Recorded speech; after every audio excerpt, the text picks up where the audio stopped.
Dr. Engel, this is my collaborative team.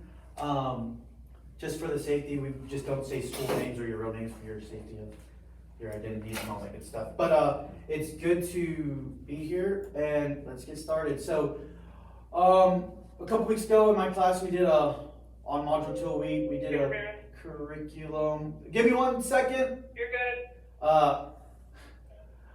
Teacher life. On what is going well, and I think a big thing is the teacher, like Teacher A stated, culture between teachers is magnificent. We have a lot of support from administrators on a personal level. And I really like what Teacher C said, what leaders can do to make life easier. An acronym KISS, keep it simple, silly, just kind of meaning that teachers are busy, and give a happy teacher kind of let them do their job, don't over micromanage, that kind of way. And then of course, working with the team and facilitating feedback. But the main thing is our mission statement at San Angelo and for Glenn is the mission of San Angelo's independent school district is to engage all students in a relevant and inspiring education that produces future-ready graduates. And this is kind of what we had from last year. And it's actually gone down from the past couple of years. Our enrollment is at 1,200, a little over 1,200, 1,279. And our overall rating is a C, which is where I think of it as kind of like doing the minimum of what we can for our students. But realistically, this is what we need to focus on is economic disadvantages and special education. Almost 55% are economic disadvantages, and our special education, we have about 11-12% with that. So let's see. Another thing is within kind of longitude data, like what we've seen over time is we've kind of been consistent, not counting the COVID years, of course, but we've kind of been at a C range, so kind of think that in mind. And then now that we get to it, just look at the student demographics and kind of see the numbers of economic disadvantages, maybe some special education, at-risk students. Our percentages are economic disadvantage are around 53+%, and our at-risk are about at 58-59%, which is around the district and state average. Now, are these current numbers, or are they from these are, previous? oh, good question. These are actually last year's 2022, 2023, okay. I'm sorry, right here. I was just saying, because the Title I, the number just was different from our total enrollment, so. No, yeah, just, where's down the third from the bottom. Right here. Oh, yeah.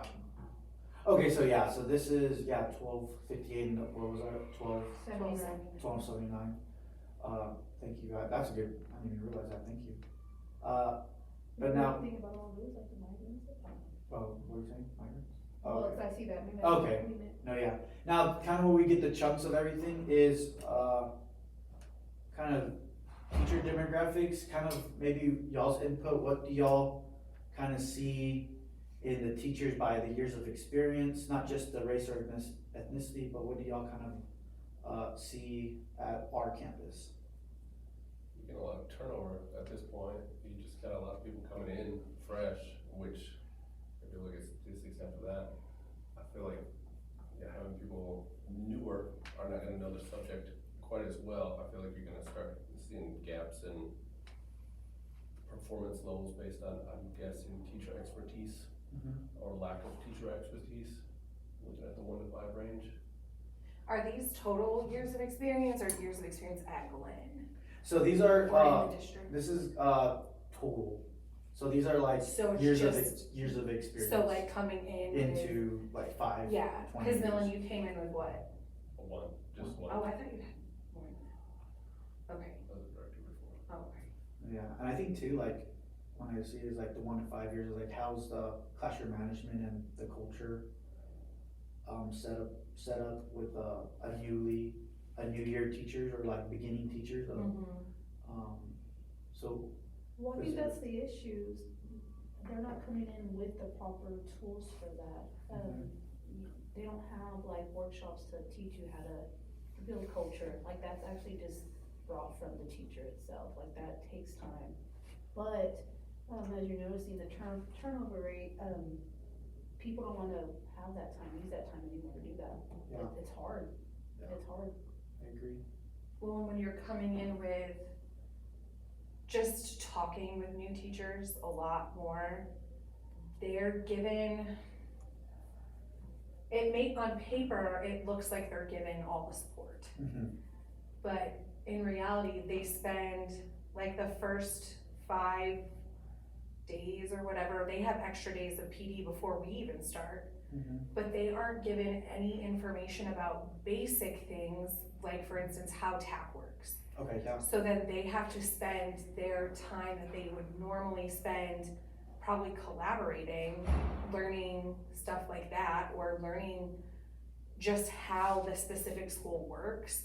And so not only is it overwhelming, and you don't even, you know you're missing something, but you don't know what it is that you're missing. Yeah. But then you're taking time away from whatever it is that you could be building on to be better, to just get basic things that you probably should have gotten at the very beginning. I agree. It's like from my experience, just being like a newer teacher as well, is I didn't realize how much focus is on data and data collection and how to use that in a classroom, where exactly what you're talking about, your first 5 years, they don't understand, they're just getting thrown data constantly, not necessarily knowing how to use it. I would say 6 to 10 is finally understanding how to implement it in the class. Your 10 to 20 is implement it in the class well, know what is coming in, just know how to use it really well.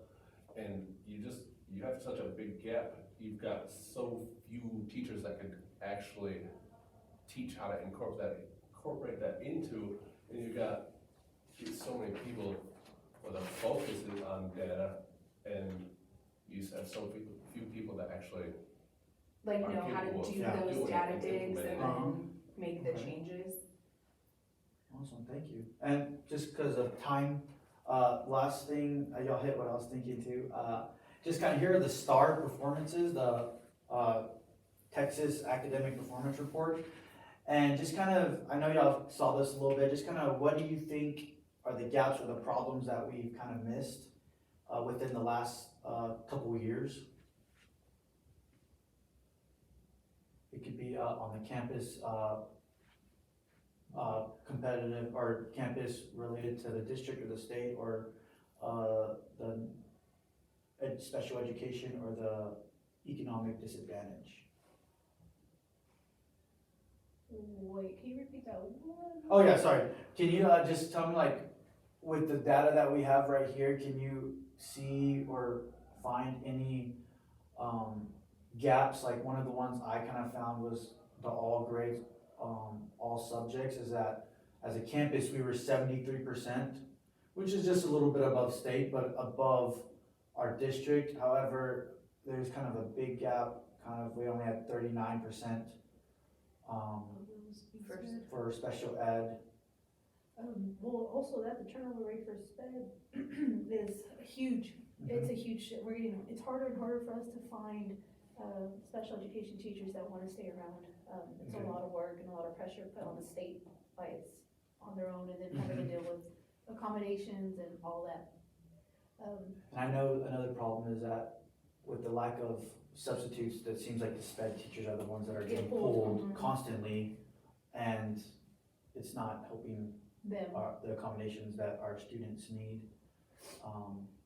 Well, anytime you talk about a special pop group, whether it's economic disadvantage, special ed, any of them, honors even, because they're supposed to be extensions, so Mhm. technically they're special pops, you are implying that there is more attention that needs to be paid there, right? Okay, Because the majority of the time, they're gonna be an at-risk group because they are a special pop.